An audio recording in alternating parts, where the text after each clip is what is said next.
I'm at Medica, and there are about 10,000 vendors here with booths.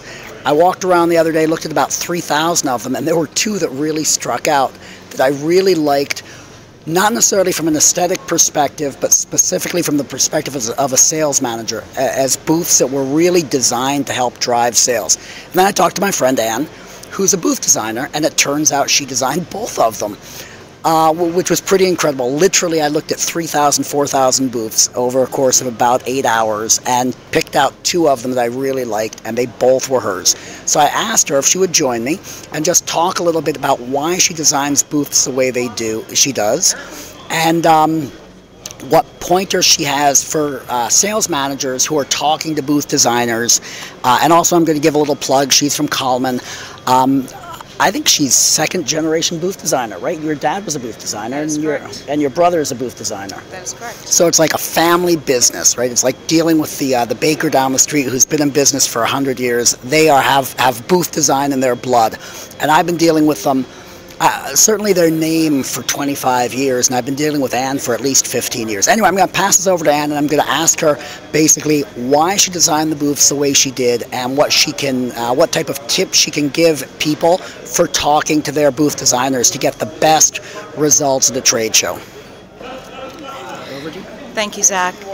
When I am designing a booth, the most important thing for me is to take a thorough brief from my client. It's important for me to understand what their goals are for the show. So on one of the booths that I designed today, there were several different divisions of the company, and each one of them wanted meeting space.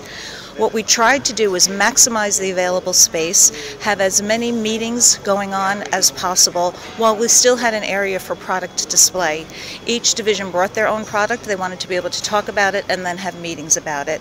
So we divided up the floor into 4 different sections. We tried to give each division their own meeting space, their own product display space, with also area for storage and kitchens and things like that. Excuse me, and this is, what about, how big is this?